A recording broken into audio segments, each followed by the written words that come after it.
Holla ballers, what's going on? It's Preacher. We're doing some Affliction Warlock to kick off today and the Warlock guides. Everybody's favourite spec. It is currently passing as the #1 spec in most single target situations, so a good place to kick off with.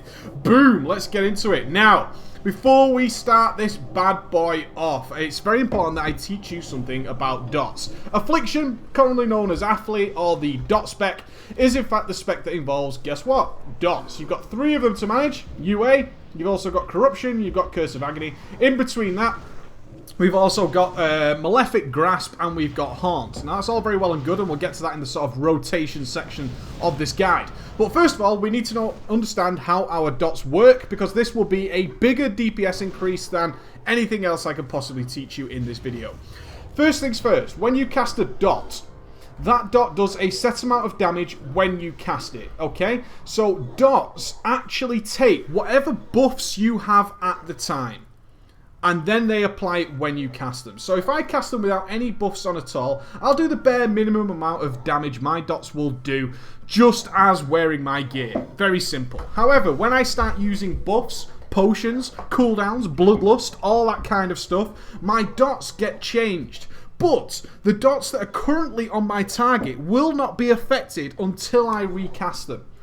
Let me show you a very simple example. If I stick a Corruption on this target, you can see the Corruption's ticking away, 5,000 damage, nothing special there, 5,000 damage. Now when I buff myself with various cooldowns and trinkets and whatever, you'll see it still doesn't change. But if I then recast it, we should see a nice change of damage going on there. As you can see, the damage has now gone up. Very simple, very easy. Now, this also works with our Demon Soul, etc., etc. Our Dark Soul, I should say, as it's been changed to Mr. Pandaria.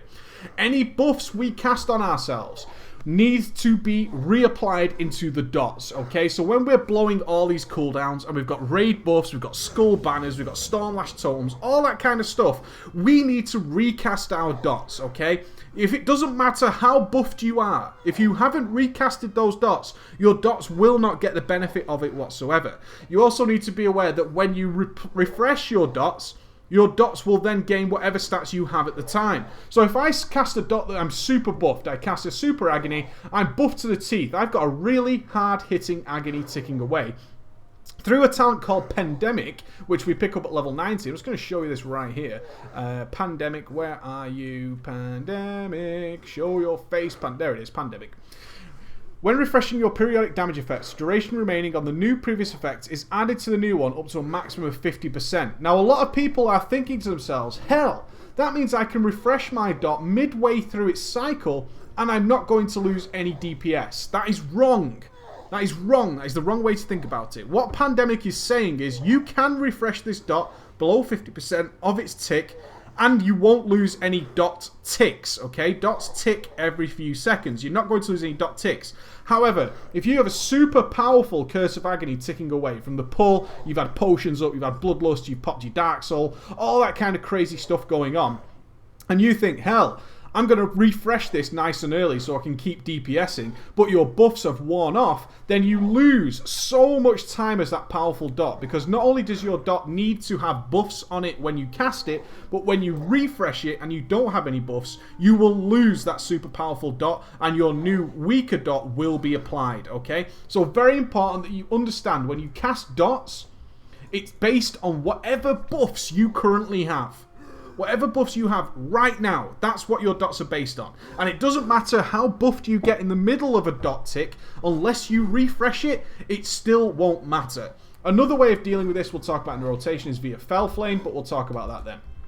So let's get into this. We are Affliction, which means we gain Corruption, Agony, Unstable Affliction, Malefic Grasp, Drained Soul, and Haunt. Drained Soul is our execute ability. If the target is at or below 20% health, when Drained Soul deals damage, it deals 100% additional damage and causes all of your other periodic Affliction damage effects to instantly deal 100% of their normal damage, okay? So you get a huge execute spell there in Drained Soul. Haunt is our debuff, and this is one way we spend our resources, which are soul shards, okay? Haunt, you send a ghostly soul into the target, dealing 30,000 shadow damage on its own and increasing all damage done by your spells on the target by 25%. Now that's all spells, alright? That includes your Malefic Grasp. So we now are capable of burst. One of the things Affliction was never really good at was burst and the opener. We had to get our dots on, we had to do various other things. Now we can, via Haunt, we can actually get this wonderful debuff on 25% buff damage mixed with super powerful dots. You're going to see a really nice bursty opener from Affliction, which is awesome. Malefic Grasp. This is your filler spell. We don't have Shadow Bolt or anything like that. We have Malefic Grasp. It's a channel spell similar to Mind Flay from the Shadow Priest. Every under 1 second, when Malefic Grasp deals damage, it causes all of your other periodic Affliction damage effects to instantly deal 50% of their normal periodic damage. Very nice. And it increases their speed. So let's watch what happens, okay? We cast an Agony. Now, Agony needs to build 10 stacks. Every time it ticks, you can see it's gone 3, 4, it's dragging its feet. When we start channeling Malefic Grasp, you can see how much quicker this ticks up straight to 10. And that is really an interesting side effect of this spell. It's just, it makes your dots tick so much faster. You can get a ton more damage out of your dots while channeling this Malefic Grasp. You can see how much my dots are ticking now altogether. Really a wonderful idea from Blizz, this spell. Absolutely enjoy it. Don't worry too much about your other dots. Just face facts. They all deal damage. You want to keep them ticking. All good. Let's talk about talents. Talents are going to vary for the Warlock quite heavily, okay? Thanks to the changes to AoE, we're not generally interested in Harvest Life anymore, unless it's something where we're having to tank a ton of AoE and under some serious pressure. It's more of the heal that we're interested in now rather than the actual damage Harvest Life does.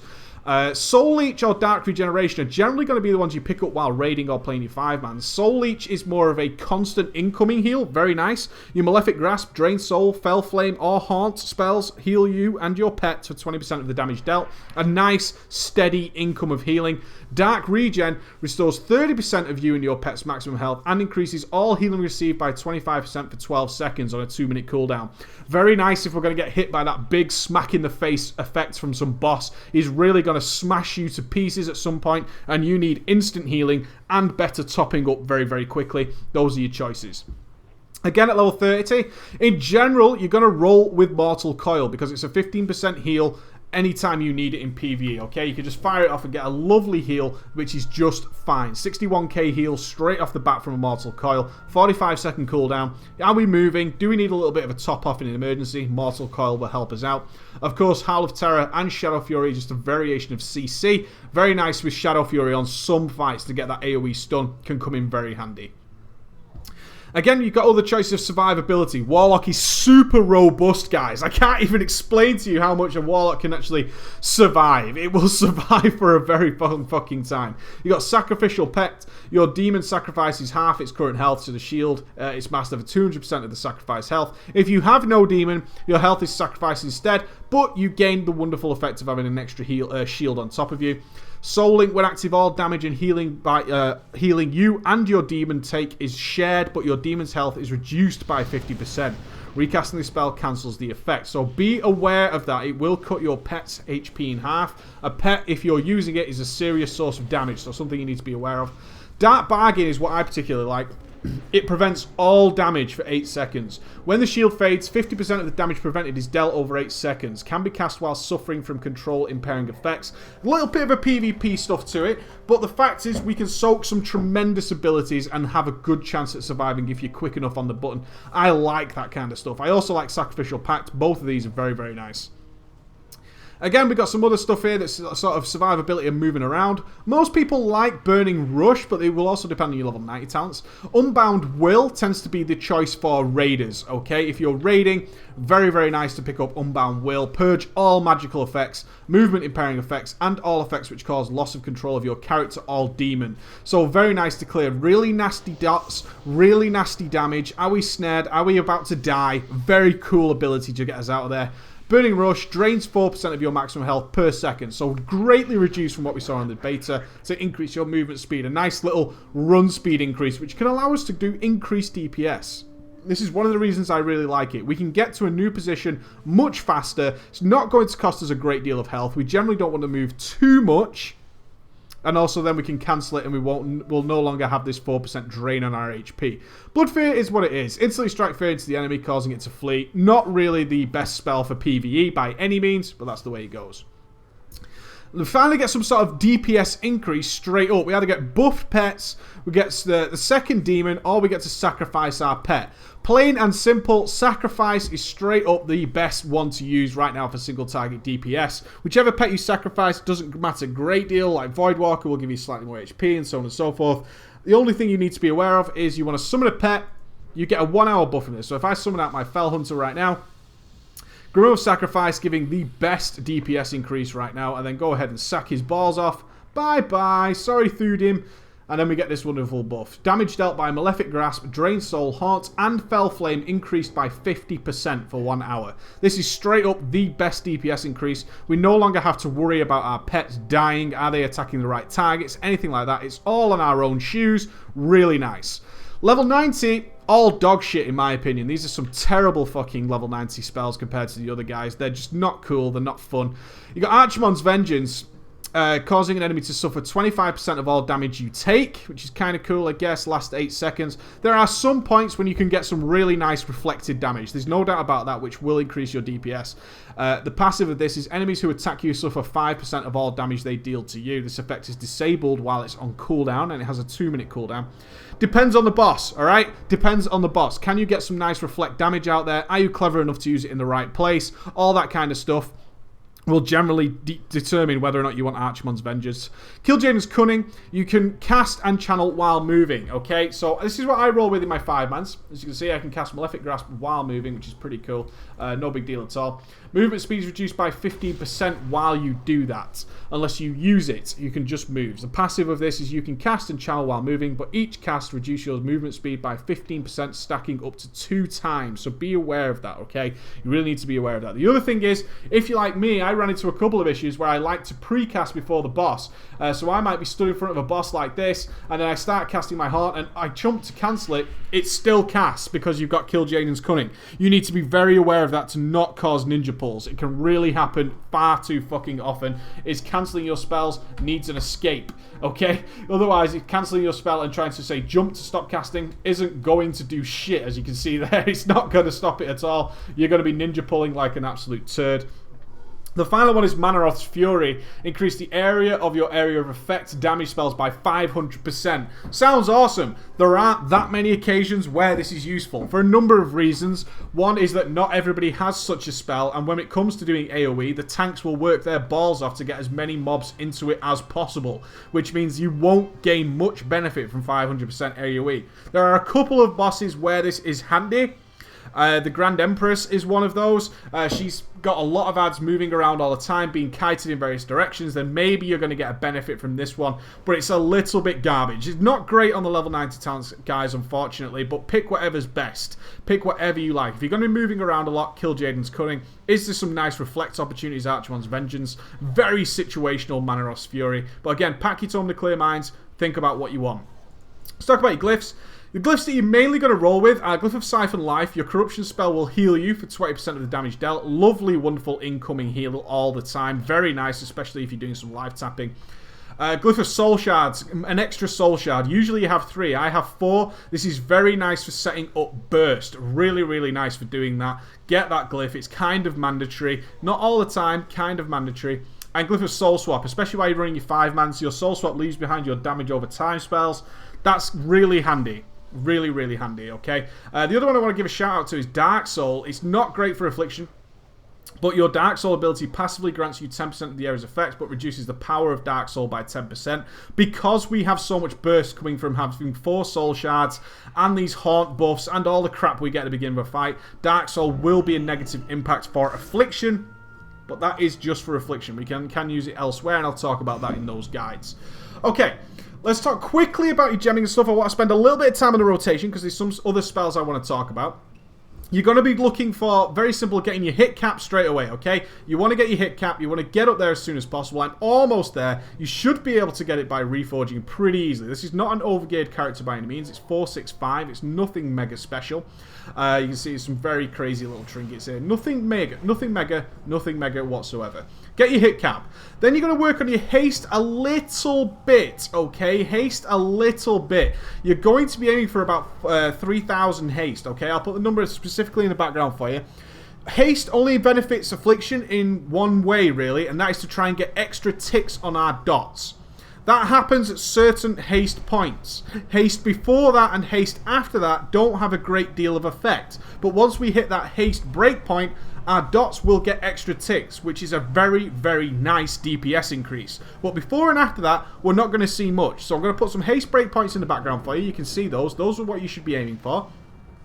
After that, it's all about the mastery, guys. Get as much mastery as you possibly can. Increase the damage of Agony, Corruption, and Unstable Affliction by 57% for me. You see, I've got 6,380 mastery on this character. Really, really nice. Get your mastery up there. You want as much mastery as possible. Always a bonus to get that mastery up. You're going to get a lovely DPS increase. Crit is your worst stat. Reforge off any crit you can possibly get as soon as humanly possible. Get rid of it. You don't want it. You want hit. You want to get haste breakpoints, then you want mastery. As soon as you hit a haste breakpoint, back into mastery again. And it's not until we can definitely hit the next haste breakpoint that we're going to even consider not taking mastery. Very simple, guys, very easy. Gemming, however, not that easy. Not that easy whatsoever. As you can see, you're going to be wanting gemming for hits. I'm not saying this character is gemmed perfectly, but it is not mine.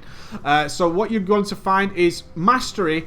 Gemming is actually going to be very, very powerful. You're going to be using a combination of pure mastery gems and int mastery gems to get yourself up there. Pure mastery gems actually work out just as good and if not better than intellect gems because these gems give us more secondary stats, in fact double what they used to give us in Cataclysm. It's not as clear cut as saying I just want pure intellect. It's not that easy, okay?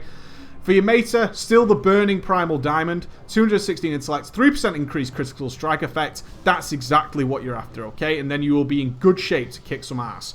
Let's talk about your rotation. Another spell I wanted to talk about is going to be your best friend ever, okay? This thing is really going to be bound everywhere on your keyboard. You need it. It's called Soul Burn, okay? Consumes a soul shard, unlocking the hidden power of your spells. Summon Demon has a 60-second cooldown, okay?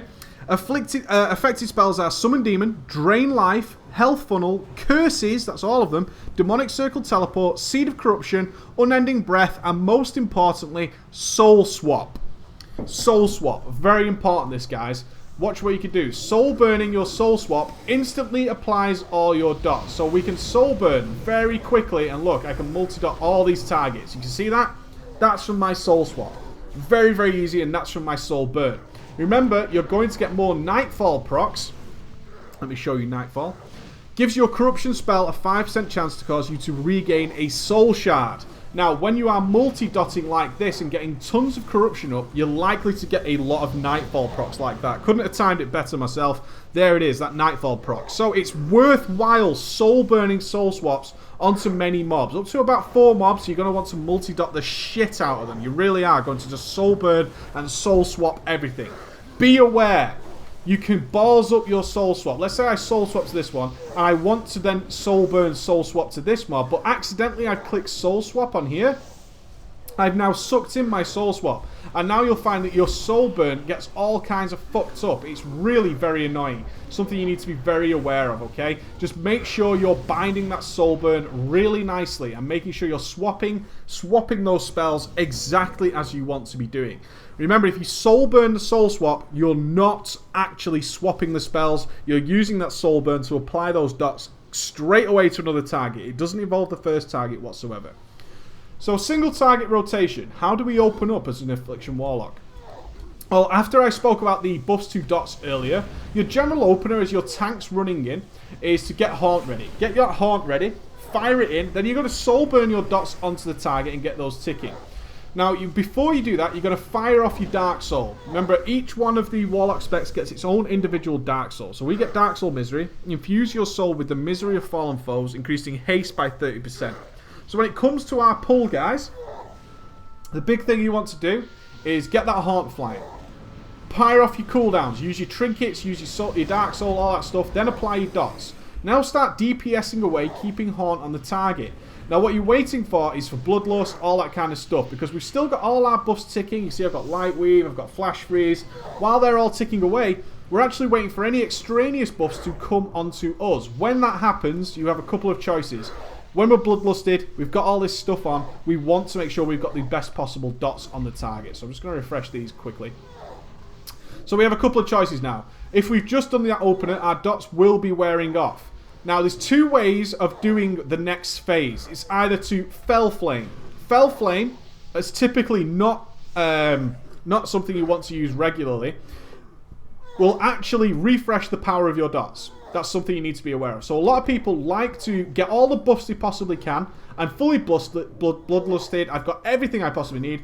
One Fell Flame will extend your dots and refresh what buffs they have, okay? So those are now super powerful dots. The other way of doing it is to straight up soul burn and soul swap the dots back onto the target.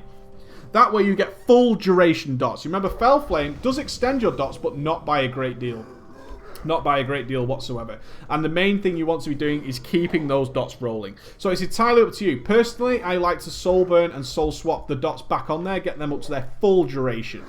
The last thing I want to tell you about your single target rotation, you'll obviously be filling with Malefic Grasp, is Agony, as we said, stacks to 10.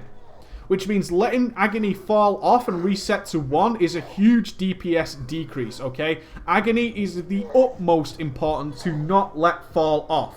Don't let it fall off. Don't risk it. Once you're into the final seconds of Agony, refresh that bastard. Because that is your big source of damage. It needs to be ticking at 10 all the time. If it needs to re-ramp up to 10, it's a lot of lost DPS. Believe me. Multi-target is pretty damn simple, okay? Multi-target is pretty simple. If you've got around 4 mobs, you're going to be soul burning and soul swapping all dots onto these targets like this. Remember, if you run out of shards, you can do a normal soul swap to get them all up there. In between there, you want to be Malefic Grasping, not just to get extra damage out of your dots, but also to get Agony stacked up to 10 on all these targets as soon as humanly possible. After that, you're just going to be refreshing your dots as much as possible and throwing in haunts in the middle. Very, very easy multi-dotting. Keep it all nice and tight. Just make sure those Agonies don't fall off, okay? That is your main target. When you get more mobs, when we're up to about 5 or 6 mobs, it's Seed of Corruption time. Get one big Soul Burn Seed of Corruption off. A Soul Burn Seed of Corruption, when it detonates, will put Corruption in all attacks. So I'm just going to detonate it. You can see every target's got Corruption now. Very, very nice. After that, while you're waiting for that to happen, go ahead and fire off as many seeds on mobs as possible so they all detonate off at the same time. You're going to have a good source of damage there when they all go off. As you can see there, 100,000 damage, 70,000 damage. Very, very nice when all these go off. One thing you need to be aware of is while you're doing this is Seed of Corruption will not detonate from other people's damage. Previously in Cataclysm, it used to be the idea to just spam Seed of Corruption onto the target being heavily DPS, like the boss. Spam Seed into him, they'll detonate instantly, you can just chain them. Seed of Corruption now only detonates from our damage. So which one is this guy? Which mob's this guy DPSing? So if I put a Seed of Corruption on here, he's firing big Chaos Bolts into there. You can see he's not detonating my Seed of Corruption in any way. If I start dotting this target, so I get a couple of dots on there, start Malefic Grasping it, see, it detonates very quickly. Seed of Corruption will only detonate from your damage. Nobody else is in the raid will have any effect. So make sure you've got some dots ticking, or you're spreading tons of seeds around to make sure you get a massive AoE nuke bomb set up. Very, very easy to do. So let's jump into, there's a lot of take in there. Let's jump into a 5-man now and see how this all plays out. Alright, ballers? Bye.